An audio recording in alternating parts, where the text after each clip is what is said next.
안녕하세요. 오늘은 약간 기록 향상을 위해서 어떤 훈련들을 해야지 성장을 좀 효과적으로 할 수 있는지, 잘 할 수 있는지에 대해서 얘기해 보겠습니다. 저도 처음 제가 작년 25년 9월부터 9월 중순부터 이제 처음 러닝을 시작했는데 그때랑 지금이랑 비교하면은 정말 많은 성장을 했습니다. 처음에 제 기록이라기보다는 그냥 어플에 나오는 삼성 헬스 그냥 그 측정되는 걸로 나왔을 때 5km 정도 뛰었을 때가 8분대 페이스였어요. 8분 넘어가는 페이스였는데 그때도 무척 힘들었습니다. 근데 지금은 어쨌든 5km를 뛴다면은 그래도 한 4분 10초에서 열심히 뛰었을 때 4분 10초에서 뭐 4분 20초를 왔다 갔다 하는 페이스로 뛰고 있어요. 그러니까 어쨌든 이렇게 이제 급 성장이라고 해야 되나 많은 성장을 하게 됐는데 어, 과연 어떻게 평상시 제가 훈련을 했을까 뭐 이런 생각을 좀 해봤습니다. 가장 효과적인 방법이 무엇일까? 도움이 됐던 게 뭐가 있을까? 이런 걸 생각해봤는데 우선 일단 이거는 진짜 어쩔 수 없는 것 같아요. 첫 번째로 가장 중요한 거는 기본적으로 최소한의 마일리지는 있어야 된다고 봅니다. 진짜 한 처음부터 무리하실 필요는 전혀 없고 저 같은 경우에는 사실 좀 처음부터 좀 무리를 많이 했었거든요. 그래서 무리를 많이 하실 필요는 없고 그냥 차근차근 한 달이든 뭐 한 달 단위로 마일리지를 아주 조금씩 올리는 거를 추천드립니다.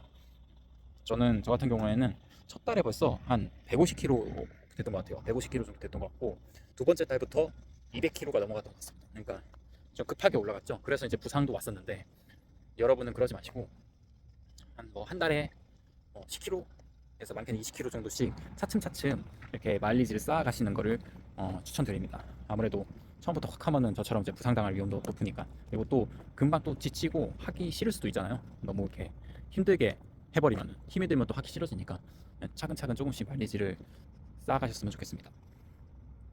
그래서 기본적으로 이 바탕에 마일리지가 있으셔야 되고 이제 여기에서 좀 달리기가 어느 정도 적응이 되셨다 싶으면은 이제 포인트 훈련을 들어가셔야 되는데 어, 많죠. 포인트 훈련이라고 하는 거는 뭐 어필 훈련도 있고 뭐 템포도 있고 뭐 지속주, 장거리. 저도 사실 모든 어, 훈련의 그 정확한 구분을 하진 못하거든요. 그냥 제가 하는 거 몇 개만 이렇게 알 뿐이지 모든 진짜 엄청 많은 훈련들이 있어요. 그래서 검색 좀만 해보시면은 뭐 거리주, 지속주, 뭐 시간주, 뭐 템포, 뭐 LSD 뭐 엄청 다양합니다. 그래서 찾아보시고 약간 우선 본인에게 좀 괜찮다 또는 주변 환경이 이런 훈련을 하기 좀 괜찮다라는 곳이 있으면 그에 맞춰서 하시는 것을 추천드립니다.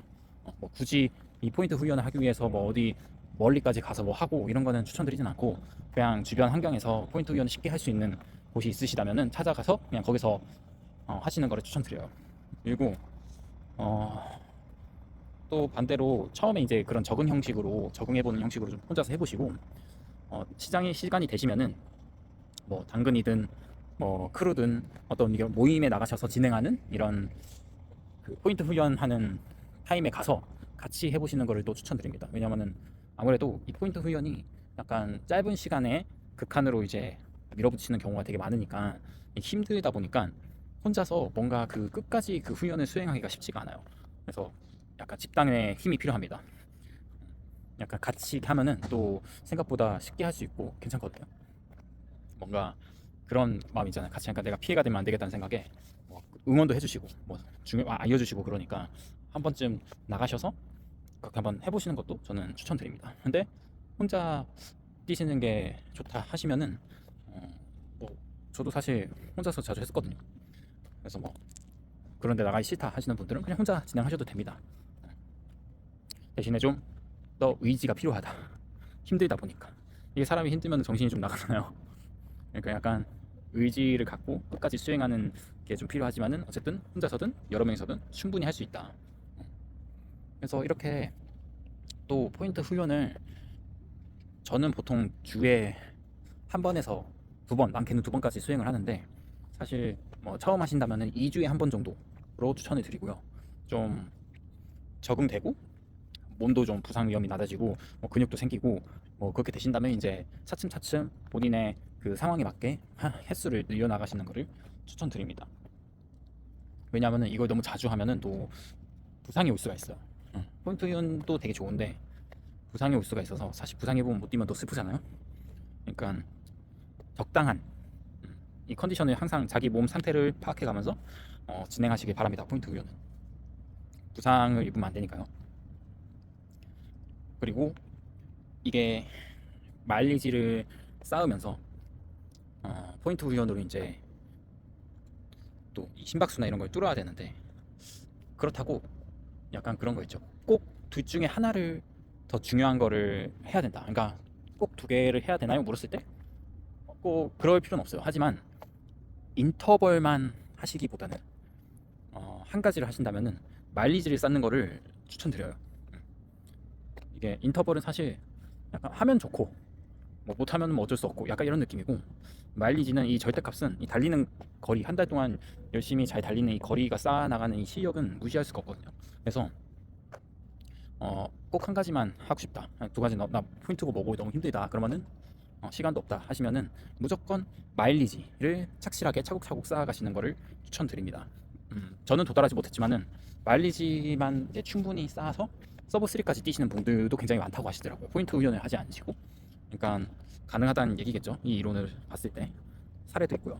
그래서 둘 중에 하나를 중요한 걸 고르자면은 마일리지 쌓는 게 더 중요하지 않을까 생각을 합니다. 어쨌든 시간 더 괜찮으신 분들은 포인트 훈련까지 가져가면 좋고요. 약간 이 어쨌든 이 마라톤이라는 게 오랜 장거리 달리기잖아요. 그래서 이 심박수를 안정하게 안정적으로 끝까지 잘 소화하려면은 이 마일리지를 늘려서 뭐 많이 뛰면서 이걸 이제 성장시키는 방법밖에 없다고 생각을 하거든요. 약간 그 심박수 뛰면서 높아지는 그 심박수를 안정을 시켜주는 이 능력은 확실히 마일리지를 잘 쌓은 사람만이 빨리빨리 성장할 수 있는 방법인 것 같다. 그리고 포인트 훈련은 이 심박수나 페이스 같은 거를 이게 좀 뚫는 거죠. 한계가 이렇게 정해져 있잖아요. 근데 이거를 이제 그런 고강도 훈련으로 이 심박수나 페이스를 이렇게 한번 천장을 뚫어주는 역할을 하게 됩니다. 이런 것도 충분히 이렇게 낮아지긴 하는데, 가장 좋은 거는 사실 적절히 이제 마일리지 쌓아가면서 적절하게 포인트 훈련을 한 번씩 해주는 게 가장 이상적인 방법으로 알고 있는데, 꼭 포인트 훈련을 안 해도 되긴 하다. 오로지 마일리지만으로도 서브 3에 도달하시는 분들이 많다. 그러니까 자신 이제 자기 상황에 맞게, 여러분들 상황에 맞게 잘 선택해서 훈련을 진행하시면 될 것 같습니다. 저는 어쨌든 섞어가면서 하고 있습니다. 마일리지 쌓으면서 중간에 포인트 훈련을 하면서, 포인트 훈련을 할 때는 먼저 혼자서 하지 않고 저는 이제 사람들과 같이 합니다. 요즘에 하고 있는 거는 비드업을 되게 많이 하고 있고요. 어, 비드업 전에는 뭐 템포런, 뭐 인터벌 이 정도로 했던 것 같습니다. 근데 요즘에 비드업을 자주 하고 있어요. 어쨌든 이 세 가지 정도를 어피까지 해서 네 가지 정도를 좀 적절히 섞어가면서 하고 있습니다. 근데 각기 뭐 장단점이 다 있는 것 같고, 확실히 이걸 하고 나면은 어, 생각보다 빨리빨리 그 성장하는 걸 느낄 수 있으실 거예요. 한, 한 3주, 4주만 돼도 충분히 체감하실 수 있습니다. 이 자기가 실력이 늘었다는 데 체감이 되니까 한번 기록에 저처럼 기록에 뭔가 욕심이 있는 사람은, 기록을 나는 깨는 게 목표다 라는 사람들은 한번 해보시는 것을 추천드립니다. 항상 부상 조심을 하시고요. 이게 중간에 휴식도 훈련입니다. 그러니까 휴식도 잘 하셔야 돼요. 중간에 안 쉬어지면 무조건 부상이 오게끔 되거든요. 맨날 뛸 수는 없잖아요. 과부하가 걸리니까 무조건 중간에 쉬는 타임을 꼭 가지시고요. 쉬고 나서 오히려 훨씬 더 잘 뛰는 경우가 많습니다. 저도 그런 걸 몇 번 느낀 적이 있었고, 쉬는 동안 이제 저희가 어쨌든 운동을 하면서 혹사를 시켰으니까 그게 회복되는 시간을 가지면서 이제 더 성장을 하면서, 이게 이제 회복하고 났을 때, 완전히 회복이 되고 났을 때 뛰었을 때 그 기분이 또 다르더라고요.